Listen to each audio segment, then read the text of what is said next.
Kamusta mga kaibigan? Kamusta mga kamag-aral na interesadong aralin ang mundo ng matematika? Tara, aralin natin mabuti at intindihin ng mas madali ang mathematics. Sa video na ito ay pagtutuunan natin ng pansin ang General Mathematics na ito ay subject ng mga grade 11. At kung ikaw ay papunta pa lang sa grade 11 ay kailangan mo ito dahil andito ako upang tulungan ka. Dahil ako ay mag-share ng aking kaalaman tungkol dito, ng tunay na kaalaman tungkol sa General Mathematics. The first lesson of General Mathematics ay ang functions as models. Ano nga ba ang functions at ano nga ba ang relation? Ano ang kaugnayan nila dito? Ano ang domain at ano ang range? 領域展開無料空所 Paano malalaman kung functions ba ito o hindi? Yan lang ay ang mga simpleng tanong na masasagot natin sa video na ito. But before we get started, don't forget to hit the subscribe button and turn on notifications so you never miss out on our future videos. At dagdag pa rito, don't forget to like this video. Thank you! Welcome to our first lesson of General Mathematics, subject ng mga grade 11. Lesson 1 is functions as model. Bago muna tayo mag-umpisa, ano nga ba ang functions? A functions is a relation or rule of correspondence between two elements, domain and range, such that each element in the domain corresponds to exactly one element in the range. So, ang ibig sabihin ay ang functions ay dapat iisa lang ang isang elements ng domain. Bawal magkapareho ang elements ng domain sa iisa pang domain. Ganito. Ito, X ang domain at ang Y ay range. Tandaan, ito ang domain at ito ang range. Example, bigyan tayo ng halimbawa. 13, 25, 7, 10. Yan ang example. Ito ang example ng functions. Makikita, hindi magkapareho ang domain nila. Ang domain, ang X, 13, 7, 2, at 1. Walang kapareho na domain. Wala siyang kapareho. 13, 7, 2, at 1. So, siya ay function. Functions itong relation na to. Halimbawa naman ng not a function. Halimbawa naman tayo ng not a function. Example ng not a functions ay yung may kaparehas na domain. 1, negative 1, 2, negative 3, 0, 5, negative 1, 3,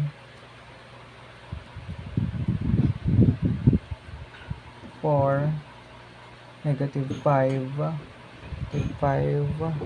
at negative 1, and 5, negative 1, negative 5, tapos 4, and negative 4. So, makikita, may kaparehas itong negative 1, tapos itong negative 1. So, ibig sabihin, this is not a function. Sabi sa definition, function siya kapag iisa lang ang domain, walang kaparehas sa bawat domain. Pero ito ay may kaparehas. Negative 1 tapos negative 1. So, this is not a function. Ulit tayo upang maintindihan natin ang lesson 1, function as model. So, ano ulit ang domain? Domain, it is the set of first coordinate. Ano naman ang range? It is the set of second coordinate. Ibig sabihin, ang coordinates na to, ang coordinates ng X, ang domain, ang coordinates ng Y, ay ang range. Yan lang ang simple. Ito ang domain, tandaan, at ito ang range. Example, find the domain and range of the given ordered pairs. So, here are the examples. So, ito ang mga example. Hanapin natin ang domain at ang range. So, ang domain ay yung mga x value. Ito ang x value at ito ang y value. Domain. So, hanapin natin ang domain domain ay mag-umpisa tayo sa negative 1. Hanapin natin ang mga first coordinate. Negative 1. So, wala na siyang 0 na siya. May 0 dito. 0 dito. Tapos, 1. 2.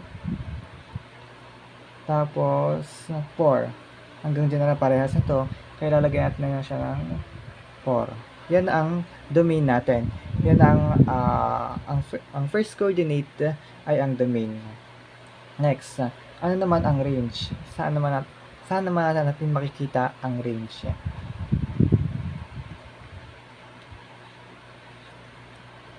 Ang range, negative 5. Y value naman tayo titingin. Negative 5. Negative 4. Negative 3. Wala siyang negative 2. Kaya mag-count tayo ng negative 1 dahil meron dito. Wala siyang 0. Negative 0 or 0. Kaya count na tayo ng 3. Dahil ito 3 tapos 5. So, yan ang range natin dahil ito ang second coordinate y. Doon mo na makikita ang domain at ang range. Naiintindihan na natin ang domain at range. Ano naman ang relation?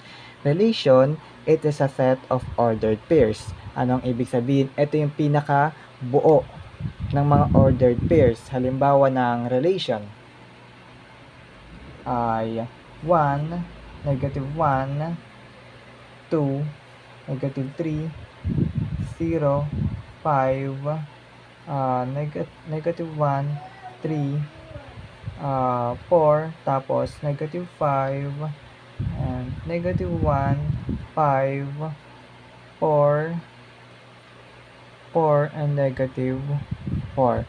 Ito ang kabuuan. Ang kabuuan ay ang relation. It is a set of ordered pairs. Ito na ang tinatawag na relation. Ngayon ulit, kapag ano ang functions, kapag sinabing functions, dapat iisa lang ang domain.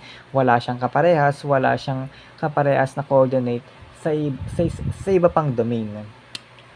Are the examples kung malalaman natin kung functions ba or not. Example number 1, 1, 2, 2, and 2, 3, 5, 4, 5. So, yan. So, yan. Functions or not functions? 1, 2. Tingnan natin kung functions. This is a functions. Kasi wala siyang kaparehas na domain. Lahat sila ay magkakaiba. 1, 2, 3, 4. So, yan ay functions. This is a function. Number 2.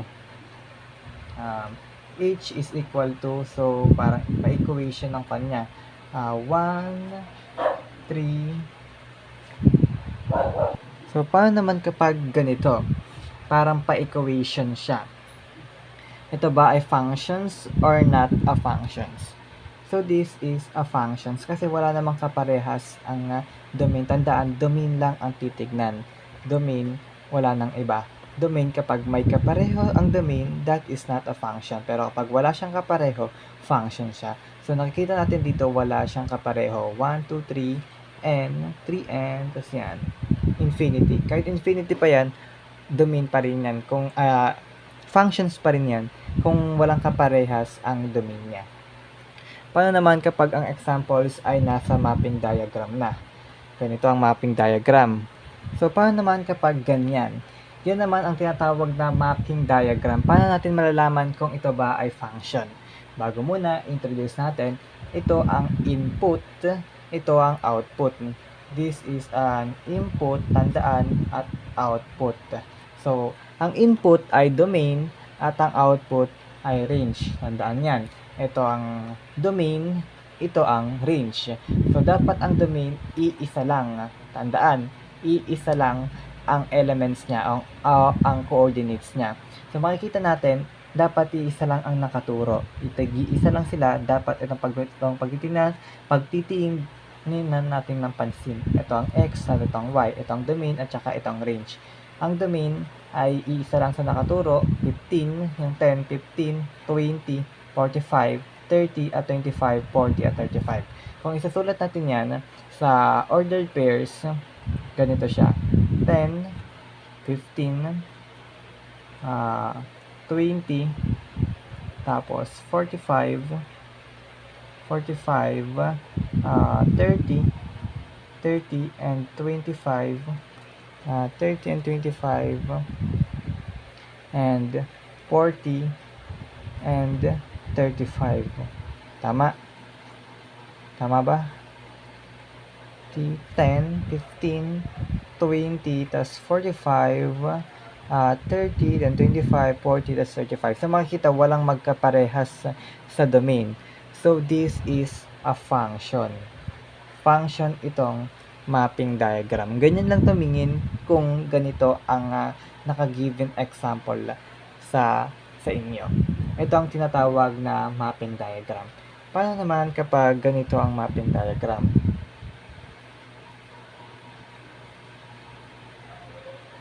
Two, 4, 3, 20, 30, at 40. Itong 2 ay nakaturo sa 20, tapos ito ay nakaturo sa 40. Tapos ito naman ay nakaturo rin sa 40. Tapos ito nakaturo sa 30. So, paano ito? This is not a function. Kasi itong 2 na to ay may dalawang coordinates. Hindi na siya function, nakaturo siya sa dalawa. Dalawa na yung domain niya. Dalawa na yung kapares ng range. So, this is not a function. Not function. Ito, tandaan, pag titingin lang dapat, ang domain ay dapat iisa lang. Iisa lang. Pero kapag ganito, not a domain. Not a functions. Kasi nakaturo ng dalawa yung domain niya. Paano naman kapag ganito siya?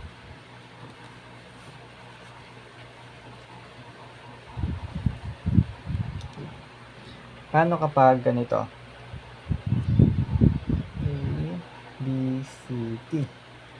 And X, Y, Z. Ito ay nakaturo dito. Ito nakaturo dito. Tapos ito nakaturo rin dito. Ito ay nakaturo rin dito. So, ito ay functions. Kasi ito, pwedeng dalawa yung range. Pwedeng dalawa yung range na nakatutok sa domain. Hindi naman to domain, ito ang range. Ang bawal lang kapag ang domain ay dalawa. Pero ito, range ay dalawa, ay ayos lang. Kapag range ay dalawa ang nakaturo, ayos lang yon. Pero kapag domain ay dalawang nakaturo, mali na yun. Not a function. Ayun. Ibig sabihin nun ay not a function. Sa graph naman tayo. Paano kapag graph? Ito naman ay ang vertical line test. Ano ang vertical line test? Vertical line test is a graph represents a function if and only if each vertical line intersects the graph at most once. Ibig sabihin, kapag nag-test tayo sa graph, magte-test tayo ng vertical. At dapat yung vertical line test na yan, mag-i-intersect lamang siya sa isa. Isang point lang ang mag-i-intersect sa kanya. Example, para mas maunawaan. Example natin ng unang graph. So, ito ang first example ng graph. Titingnan natin kung ito ba ay function, vertical line test. Maglalagay tayo ng vertical dito. So, isa lang ang nag-intersect. Ito, first intersect. Dito, iisa lang rin. Dito, iisa lang rin. Vertical line test. Dito, iisa lang rin. Iisa lang na yung nag-intersect sa kanya. Isang tuldok lang. Dito, iisa lang rin. So, this is a function.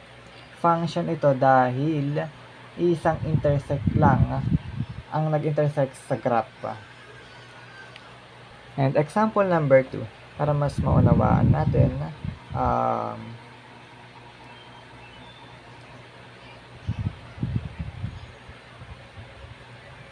itong example number 2, i-test natin siya ng horizontal line test. Ay, vertical line test po pala. Sorry. Vertical line test. Vertical, isa lang, isang intersect lang siya, isang intersect lang din siya, isang intersect lang, isang intersect lang din, isang intersect lang. So, this is a function. Paano naman kapag ganito?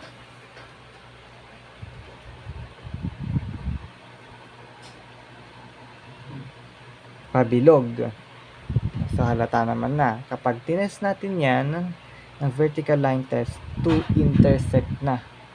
Dalawang intersect na siya. So, this is not a function. Kahit dito, isang intersect, ay dalawang intersect ang nangyari sa kanya. So, this is not a function. Tandaan, kapag nag-vertical line test, dapat isang intersect lang, kagaya nito. Pero kapag ganito, dalawang intersect, that is not a function. So, I have more an example of graph. I-test natin ito. First graph, i-test natin to kung ito ba ay function. Vertical line test. So, this is not a function kasi dalawang intersect ang nangyari. That is not a function. Ito ay not a function. Naman, vertical line test, this is a function kasi iisang intersect lang ang nangyari. And dito, this is a function. Iisang intersect lang ang nangyari. Kapag dito, not a function. Kasi, ilang intersect ang nangyari? 1, 2, 3, 4, 5, 6. 6 ang intersect sa kanya. So, this is not a function.